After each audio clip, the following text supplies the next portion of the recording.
नयाँ निर्वाचित जनप्रतिनिधिहरू कार्यकाल सम्हालेपछि नयाँ लोकप्रिय निर्णय गर्दैछन्।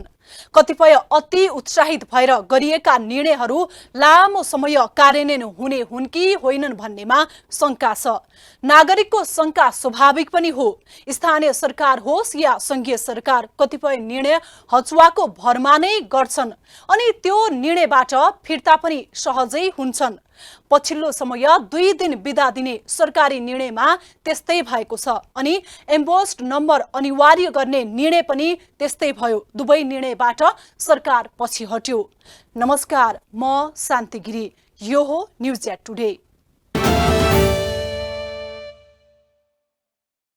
निर्वाचन हुनु विश्वको राजनीतिमा उतार चढाव हुने नियमित प्रक्रिया हो।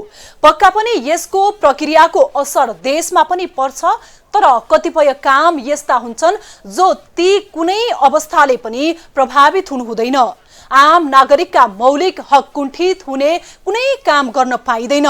त्यस्तै एउटा मौलिक हक हो शिक्षा। आम जनताको शिक्षाको मौलिक हक पूरा गर्न सरकारले विभिन्न व्यवस्था गरेको हुन्छ। शिक्षालाई सहज गर्न पुस्तकको उपलब्धता पनि मुख्य साधन हो। कतिपय पाठ्यपुस्तक यस्ता छन् जसको दायित्व सरकारले लिएको छ, तर प्रत्येक वर्ष सरकारले त्यो दायित्व स्वाभाविक ढंगले पूरा गरेको देखिँदैन। नेपालमा दुईवटा कुराको सधैँ अभाव खड्किरहन्छ। एउटा खेती किसानी गर्ने किसानले कहिले समयमा मलखाद बिउ बिजन पाउँदैनन् भने अर्को विद्यार्थीले कहिले पनि समयमा पाठ्यपुस्तक पाउँदैनन्। देशमा यति बेला एम्बोस्ड नम्बर प्लेटको चर्चा चलिरहेको छ। विश्वमा आधुनिक प्रविधिको प्रयोग बढ्दै जाँदा सवारीको नियमन गर्ने प्रणाली एम्बोस्ड नम्बर प्लेट नेपालमा पनि लागू गर्ने कुरा चलिरहेको छ। एम्बोस्ड नम्बर प्लेट जडानका लागि बाह्य देशको कम्पनीसँग 4 अर्ब 68 करोड 52 लाख 62 हजार नेपाली रुपैयाँमा सम्झौता गरिएको छ। एम्बोस्ड नम्बर प्लेटका लागि यति ठूलो रकम खर्च भइरहँदा विद्यार्थीले भने पढ्नका लागि पाठ्य पुस्तक पाउन सकेका छैनन्। हुन त यो समस्या आजको होइन। यतिसम्म कि शैक्षिक सत्र सकिने लाग्दा समेत कयौं जिल्लाका विद्यार्थीले पाठ्य पुस्तक नदेखेर परीक्षा समेत दिएका खबर आइरहन्छन्। गएको 2 वर्ष विश्वभर महामारीका रूपमा फैलिएको कोरोनाका कारण अन्य क्षेत्र जस्तै नेपालको शैक्षिक क्षेत्र पनि अस्तव्यस्त बन्यो। यसको असर सिधै विद्यार्थीमा गयो। यतिसम्म कि परीक्षा नै नदिएर विद्यार्थीहरू पास गर्नु पर्यो। यसैगरी शैक्षिक सत्र पनि प्रभावित भयो। तर अहिले कोरोनाको जोखिम कम हुँदै जाँदा लयमा फर्किरहेको शैक्षिक क्षेत्र र विद्यार्थीका समस्या प्रति सम्बन्धित निकाय गम्भीर नबन्दा फेरि विद्यार्थीको पढाइ प्रभावित हुन थालेको छ। शैक्षिक सत्र सुरु भएको 1.5 महिना बितिसक्दा पनि हामीलाई पुस्तक उपलब्ध नगराएकोमा हाम्रो पठन पाठन र हाम्रो कोर्स धेरै पछाडि छुटेको छ।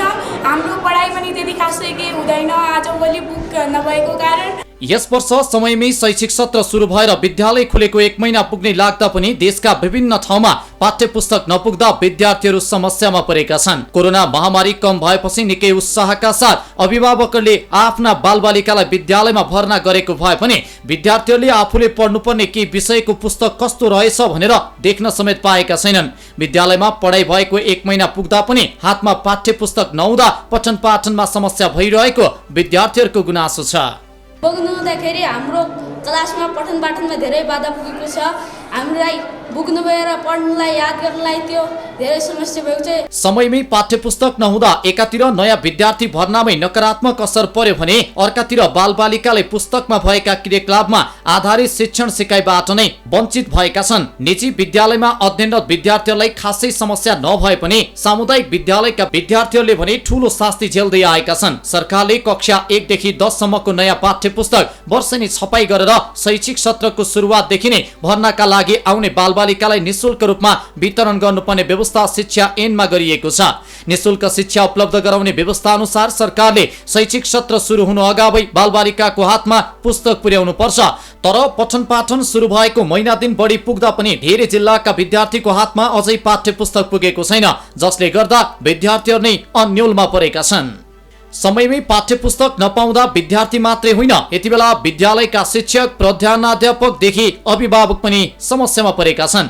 विद्यालयमा पाठ्यपुस्तक उपलब्ध नहुँदा शिक्षक के कसरी शिक्षण गर्ने भन्ने कुरामा अन्योलमा रहेका छन्। शिक्षकहरूमा ढिलो गरी पाठ्यपुस्तक आए कोर्स पछाडि धकेलिन्छ कि भन्ने चिन्ता रहेको छ भने सरकारका पदाधिकारीको गैर जिम्मेवारीपनकै कारणले आफ्ना बालबालिकाले कहिलेसम्म बिना पुस्तक पढ्नुपर्ने हो भन्दै अभिभावकहरू चिन्तित भएका छन्। नयाँ शैक्षिक सत्रको सुरुवातमै पाठ्यपुस्तक पुर्याउने सरकारी घोषणा खाली घोषणामै सीमित हुँदै आएको छ। यातायातको सहज पहुँच भएकै जिल्लामा विद्यार्थीहरूले पनि समयमै पाठ्यपुस्तक पाउन सकेका छैनन्। पाठ्यपुस्तकको अभावका कारण पठन पाठन कार्य अघि बढाउन निकै मुस्किल भइरहेको शिक्षकहरूको भनाइ छ। पुराना पाठ्यपुस्तकलाई खोज्दै पठन पाठन गराइरहेको प्रधानाध्यापक बताउँदछन्। देशभरिको समस्या हाम्रो विद्यालयको मात्रै समस्या नभएर देशैभरि पाठ्यपुस्तकको अभाव जस्तो अहिले देखिएको छ र पाठ्यपुस्तक विद्यालयमा आइपुग्न अझै केही समय लाग्ने कुराहरू आएको छ। उसरी स्थानीय स्तरमा हामीले पाठ्यपुस्तक विद्यालयमा पुर्याउनुको लागि भेन्डर पनि हामीले 2 महिना अगाडि नै छनौट गरिसकेका थियौँ। तर उहाँले जहाँबाट किताब ल्याउनु पर्ने हो, पाठ्यपुस्तक ल्याउनु पर्ने हो, त्यहीँबाट नपाएको भन्ने पटक हामीले जानकारी प्राप्त भएको छ। तर पनि हामीले केही प्राइभेट पब्लिकेसनको बुकहरू पनि यो विद्यालयमा लागू गरेको हुनाले केही पाठ्यपुस्तकहरू त्यसरी वितरण गरेका छौँ भने केही पाठ्यपुस्तकहरू हामीले पुरानो पाठ्यपुस्तकहरूलाई यो बुक ब्याङ्कको रूपमा हामीले सङ्कलन गरेर राख्ने गरेका छौँ। विद्यार्थीहरू किताब आयो कि आएन भनेर दैनिक प्रधानाध्यापकको कार्यकक्षमा धाइरहेका छन्। उनीहरू कहिले किताब आउला र अहिलेसम्म पढाएका कुरा हेरौँला भनेर सोचिरहेका छन्। सरकारले जनक शिक्षा पाठ्यपुस्तक उत्पादन केन्द्र मार्फत सबै जिल्लामा पुस्तक पठाउने गरेको छ। तर विद्यार्थीहरूको हातमा कहिले पाठ्यपुस्तक पुग्ने हो त्यसको अझै कुनै टुङ्गो छैन। सरकारले कक्षा 4 देखि 10 सम्मको पुस्तक छपाईको जिम्मेवारी जनक शिक्षा सामग्री केन्द्रलाई दिँदै आएको छ। यस वर्ष कागजको अभाव र चुनावी मतपत्र छपाईका कारण विद्यालय तहको पुस्तक छपाईमा ढिलाइ भएको केन्द्रले बताएको छ। यस वर्ष त चुनावी मतपत्र छपाईका कारण भनियो, तर यो समस्या यस वर्ष मात्रै होइन, पटक पटक दोहोरिँदै आएको छ। यसले गर्दा विकट क्षेत्रका विद्यार्थी प्रत्यक्ष मारमा परेका छन्। त्यसैले सरकार र सम्बन्धित निकायले यो बहाना त्यो बहाना भन्दा पनि समयमै पाठ्यपुस्तकको छपाईको काम सकेर शैक्षिक सत्रको सुरुवातमै विद्यार्थीको हातमा पाठ्यपुस्तक पुर्याउनका लागि जोड दिनुपर्छ।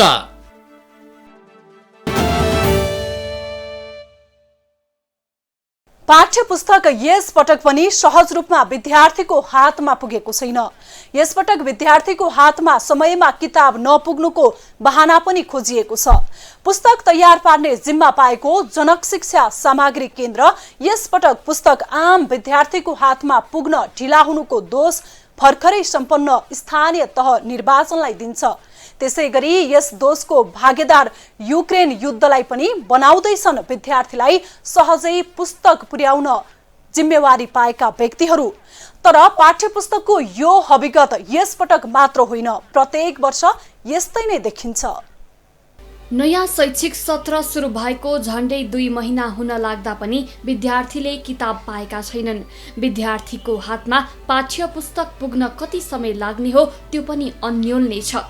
यसअघिका 2 वर्ष कोरोना महामारीका कारण पढ्न नपाएका विद्यार्थीका लागि यस वर्ष पाठ्यपुस्तक अभावमा पठन पाठन प्रभावित भइरहेको छ। समयमै पाठ्यपुस्तक छाप्न नसक्नुमा प्रत्येक वर्ष कुनै न कुनै बहाना बनाउने जनक शिक्षा सामग्री केन्द्र लिमिटेडका लागि यस वर्ष स्थानीय तहको निर्वाचन बहाना बनेको छ। कक्षा 4 देखि कक्षा 10 सम्मको पाठ्यपुस्तक छपाईको जिम्मा पाएको जनक शिक्षा सामग्री केन्द्र लिमिटेडले किताब छाप्ने समय स्थानीय तह निर्वाचनका लागि मतपत्र छाप्नु परेकाले पाठ्यपुस्तक छपाईमा ढिलाइ भएको जवाफ दिइरहेको छ। जनक शिक्षा सामग्री केन्द्र लिमिटेडले स्थानीय तह निर्वाचन र रुस युक्रेन युद्धका कारण काम गर्न नसकिएको बताएको छ। स्थानीय तह निर्वाचन र रुस युक्रेन युद्धका कारण कागजको अभाव हुँदा समयमै पाठ्यपुस्तक छपाई गरी विद्यालयहरूमा पठाउन नसकिएको स्पष्टीकरण यसअघि नै दिइसकेको छ। कोभिडका कारण पनि कागज आपूर्तिमा समस्या भएकोले यसमै निर्वाचन र रुस युक्रेन युद्धका कारण कागज अभाव भई ढिलाइ भएको केन्द्रको भनाइ छ। पाठ्यपुस्तक छपाइमा कुनै समस्या कहाँनिर भएको भने यो कागज आपूर्ति समयमा हुन सकेन। हाम्रो कार्यतालिका अनुसार चैतको 10 गतेसम्ममा सम्पूर्ण यो 6000 मेट्रिक टन कागज आपूर्ति भइसक्नु पर्ने गरी हामीले सम्झौता असोजको 24 गते नै गरिसकेका थियौँ र चैतको 10 गतेसम्म सम्पूर्ण कागजहरू टाइममा चैत 10 गतेभित्र पाट गरेर चैत 10 गतेभित्र सबै काम सम्पन्न गरिसक्नु पर्नेमा यो बिचमा जुन रुस युक्रेनको जुन युद्ध भयो त्यसले गर्दा कोरोनाको तेस्रो लहरले गर्दाखेरि प्रभावित भएको अवस्था देखिएको हुनाले अलिकति ढिलाइ हुन गएको छ यसमा। यो मुख्य गरी यो कागज उत्पादन गर्ने मुख्य पदार्थ चाहिँ पल्प छ। त्यो पल्पको उत्पादन चाहिँ युरोपियन कन्ट्रीहरूमा मात्रै हुने गरेको र त्यसको लागि इन्धनहरू कोइलाहरू यी सबै चिज चाहिने भएको हुनाले इन्डोनेसियाबाट आपूर्ति हुन सकेन अनि रुस युक्रेनबाट हुनुपर्ने र रुस नै सबभन्दा ठुलो कागज आपूर्ति गर्ने संस्था भएको हुनाले रुसमा त्यो युद्धले गर्दाखेरि त्यसको उत्पादन बन्नुभयो। अन्य निकायबाट उत्पादन अन्य देशबाट उत्पादन हुँदाखेरि सबै ठाउँमा हाहाकार भयो। मेन चाहिँ रुसबाट उत्पादन बन्द भएको हुनाले त्यो प्रभाव पर्यो। अर्को पल्पको राम्रो उत्पादन हुन सकेन। त्यसले गर्दाखेरि हाम्रो सरकार जुन भारतबाट ल्याउने गरिरहेको छ त्यसमा चाहिँ पल्पको कारणले भारतका पेपर मिलहरू पनि राम्ररी सञ्चालन हुन सकेन। सामान्य निर्वाचन आयोगको लागि पनि त्यहाँ इन्डियाबाट जुन कागज 700 मेट्रिक टन आयो त्यो पनि करिब लास्टमा थियो भन्ने त्यो चाहिँ आइसक्यो। त्यस पछाडि जुन पेपर मिलबाट त्यो पेपर आयो त्यो पेपर मिल पनि केही समयलाई बन्द भएको थियो। प्रज्ञा प्रतिष्ठानको छापाखानामा पनि पाठ्यपुस्तक छपाईको काम भइरहेको छ। केन्द्रले यसअघि एक साताभित्र दुर्गम हिमाली तथा पहाडी जिल्लाहरूका विद्यालयहरूमा पाठ्यपुस्तक पुर्याइने बताएको थियो, तर अहिलेसम्म पुग्न सकेको छैन। त्यसले गर्दाखेरि अलिकति यो कागज उद्योगहरू नै पल्पको कारणले बन्द भएको हुनाले हाम्रो सप्लायरले पनि समयमा कागज आपूर्ति गर्न नसकेको हुनाले चाहिँ अलिकति पाठ्यपुस्तक छपाइमा ढिलाइ भएको र साथसाथै हाम्रो क्षमताअनुसार हामीले केही थप गर्नुपर्ने थियो मिसिनहरू। त्यसको लागि हामीले टेन्डर आह्वान गरेर सम्झौता गरिसकेका छौँ। अर्को वर्षको लागि समस्या हुँदैन। यो वर्षको लागि हामीले भाडामा लिएर भए पनि हामीले पाठ्यपुस्तक उत्पादन गर्नुपर्छ भनेर त्यस किसिमले हामीले कार्ययोजना बनाएका थियौँ। त्यो कार्ययोजनाअनुसार हामीले समयमै मेसिन भाडामा लिनलाई टेन्डर आह्वान गरेका थियौँ। तर हाम्रो निजी त्यसले गर्दाखेरि अब जुन हामीले टेन्डर आह्वान गऱ्यौँ त्यसमा निजी मुद्रकहरूले कार्यान्वयन गरेर उहाँहरूले चाहिँ टेन्डरमा भाग लिनु भएन। टेन्डरमा भाग नलिएको कारणले गर्दा के हो भने कार्यान्वयनले गर्दा हाई रेटमा चाहिँ टेन्डर भयो। त्यसले गर्दा त्यो टेन्डर स्वीकृत गर्ने अवस्था भएन। हाम्रो जनशिक्षाको सञ्चालक समितिबाट 18 लाख थान हुन्छ भने त्यसलाई प्रज्ञा प्रतिष्ठानलाई मुद्रणलाई गोठापत्रलाई कहाँ दिन सकिन्छ सरकारी निकायलाई दिउँ भनेर बोर्डको निर्णय भए मुताबिक हामीले ती निकायमा पहल पनि गऱ्यौँ, सम्झौताहरू पनि भयो। तर कागज आपूर्ति नभएर हाम्रै मेसिन चल्ने अवस्था नभएको हुनाले प्रज्ञा प्रतिष्ठानतिर पनि हामीले त्यो चाहिँ कागज नदिएको हुनाले त्यहाँबाट पनि उत्पादन हुन सकेन। आखिर मुख्य कारण चाहिँ कागज आपूर्ति समयमा नभएर हो। फेरि कागज सप्लाई पनि नहुनु मुख्य कारण चाहिँ यो बिचमा जुन इनर्जी क्राइसिस भयो त्यो क्राइसिसले गर्दाखेरि यो कारणले गर्दाखेरि नभएको हुनाले यस्तो परिस्थिति सृजना भएको। प्रत्येक वर्ष हुने पाठ्यपुस्तक अभावको कारण सरकारको ढिलासुस्ती र लाचारपन नै हो। समयमै पुस्तक छाप्नका लागि सरकारले कुनै तयारी गर्दैन, न त सम्बन्धित निकायले नै चासो दिन्छ। यदि समयमै छपाईको काम सुरु हुने हो भने जनक शिक्षा सामग्री केन्द्रले नै नयाँ शैक्षिक सत्र सुरु हुनुभन्दा अगाडि पुस्तक छपाईको काम सम्पन्न गर्न सक्ने देखिन्छ। त्यसमा छपाइसकेको पुस्तक वितरण पनि गर्नुपर्ने हुन्छ। वर्षेनी हुने पाठ्यपुस्तकको अभावको समस्या समाधानका लागि सरकारले खासै प्रयास गरेको देखिँदैन। पाठ्यपुस्तकको छपाई र वितरण नहुने समस्या अध्ययन गर्न सरकारले केही वर्ष पहिले समिति बनाएको थियो, तर समितिले दिएको सुझाव कार्यान्वयन गर्न सरकार उदासीन देखियो। छपाईको काम निजी क्षेत्रलाई दिनुपर्ने आवाज पनि बेला बेलामा नउठ्ने होइन। पाठ्यपुस्तक छपाईमै ठूलो चलखेल गरिन्छ भन्ने आरोप पनि नलाग्ने गरेको होइन। विद्यालयहरूमा पाठ्यपुस्तक समेत पुर्याउने व्यवस्था गर्न नसकेको भन्दै सरकारको चर्को आलोचना हुने गरेको छ। सरकारी विद्यालयलाई पाठ्यपुस्तक नै समयमा दिन नसक्ने सरकारले कसरी शिक्षाको गुणस्तरमा सुधार ल्याउँछ भन्ने प्रश्न समेत उब्जिएको छ। अनिवार्य र निशुल्क शिक्षा दिने संवैधानिक व्यवस्था छ, तर सरकारको ढिला सुस्ती संवैधानिक व्यवस्थालाई नै गिज्याइरहेको हुन्छ। सरकारको गैर जिम्मेवारीपनको प्रत्यक्ष मारमा विद्यार्थी पर्ने गरेका छन्। यस वर्ष पनि सबै पुस्तक समयमै छपाई तथा वितरण गर्न नसक्दा देशभर पाठ्यपुस्तक अभाव भएको हो। विद्यालय तहका कक्षा 4 देखि कक्षा 10 सम्मको पाठ्यपुस्तक छपाई एवं वितरणको जिम्मा जनक शिक्षा सामग्री केन्द्र लिमिटेडलाई दिइएको छ। कक्षा 1 देखि 3 सम्मको पाठ्यपुस्तकको छपाई भने निजी क्षेत्रले पाएको छ। विगतका वर्षमा पनि केन्द्रले समयमै पुस्तक छाप्न नसकेको भन्दै केही वर्ष अघि नै सरकारले निजी क्षेत्रलाई पुस्तक छपाईको जिम्मा दिएको हो। चालू शैक्षिक सत्रका लागि 1,98 लाख थान पुस्तक आवश्यक छ। 2 साता अघि जनक शिक्षाले 33 लाख थान पाठ्यपुस्तक छाप्ने बाँकी रहेको बताएको थियो। जनक शिक्षाले विद्यालय तहको 85% पुस्तक छपाई सम्पन्न गरेको र 15% छपाई भइरहेको जनाएको थियो।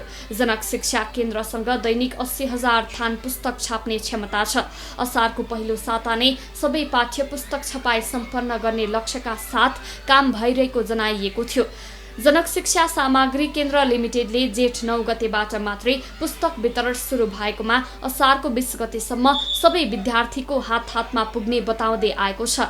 केन्द्रले विक्रेता मार्फत 77 वटै जिल्लामा पुस्तक वितरण सुरु गरिसकेको जनाइएको छ। तर अहिलेसम्म अधिकांश विद्यालयमा पाठ्यपुस्तक पुग्न सकेको छैन।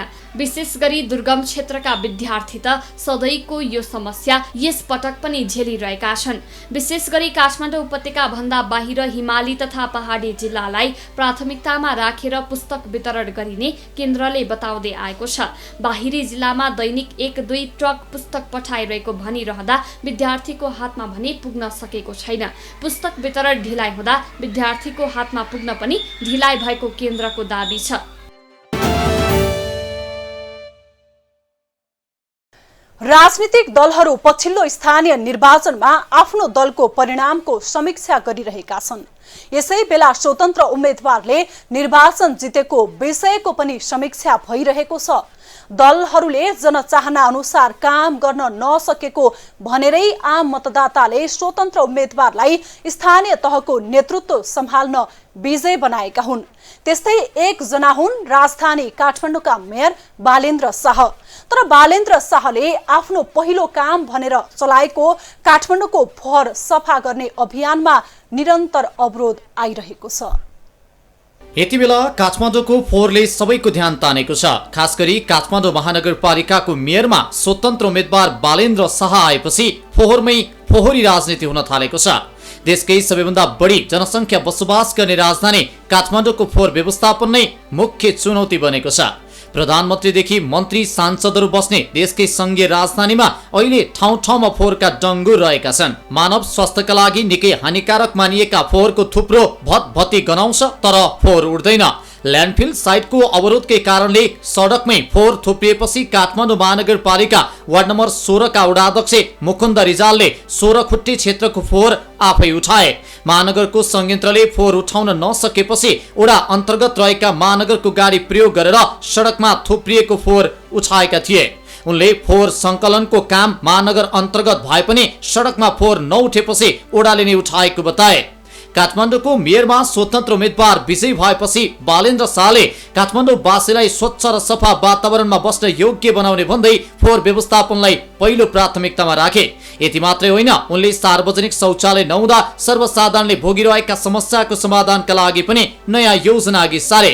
आफूले जितेको केही दिनमै काठमाडौँको फोहोर फाल्ने ठाउँ नुवाकोटको सिस्टोल समेत पुगे। पदभार नै ग्रहण नगरी त्यस ठाउँको अवस्थाबारे बुझ्न सुरुमा एक्लै गएका उनी त्यसको केही दिनपछि फेरि उपमेयर सुनिता डङ्गोल सहित दोस्रो पटक सिस्टोल पुगे।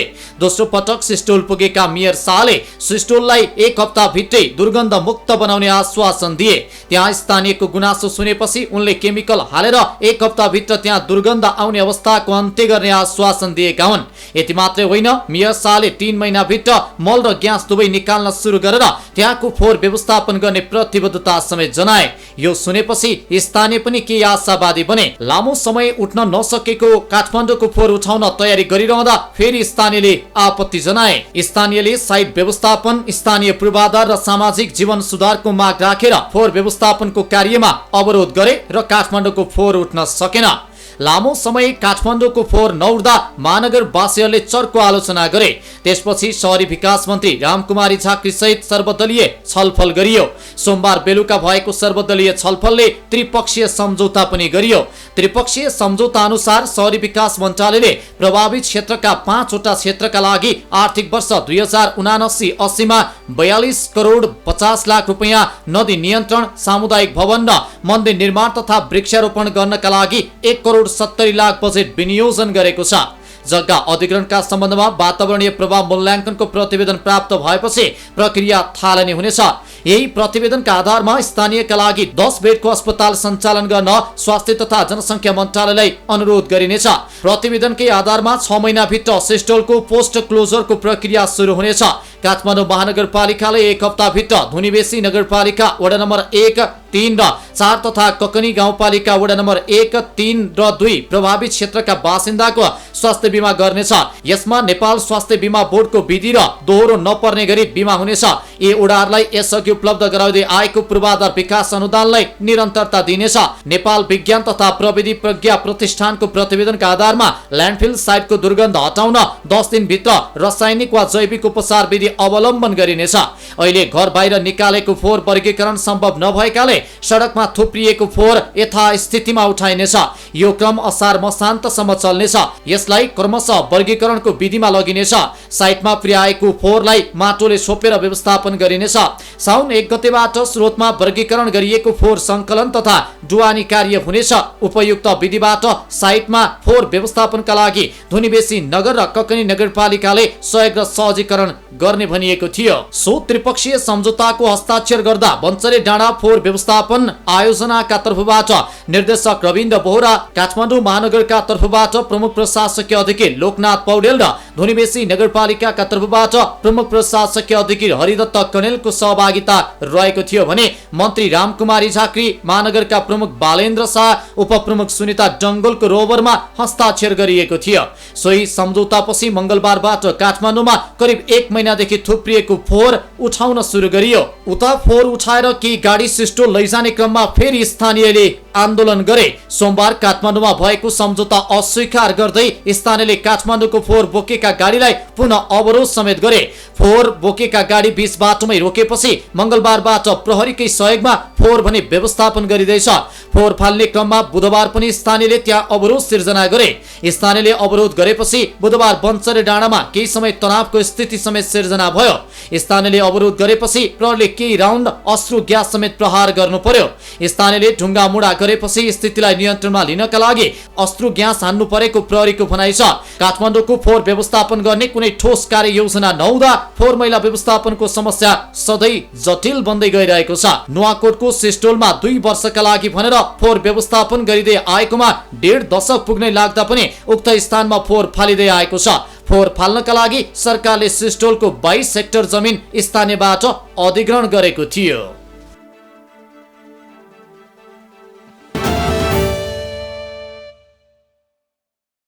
कसैले निजी स्वार्थ पूर्ति या दलगत स्वार्थ पूर्तिका लागि बहुसंख्यक समुदायलाई दुष्प्रभाव पार्ने काम गर्नु हुँदैन।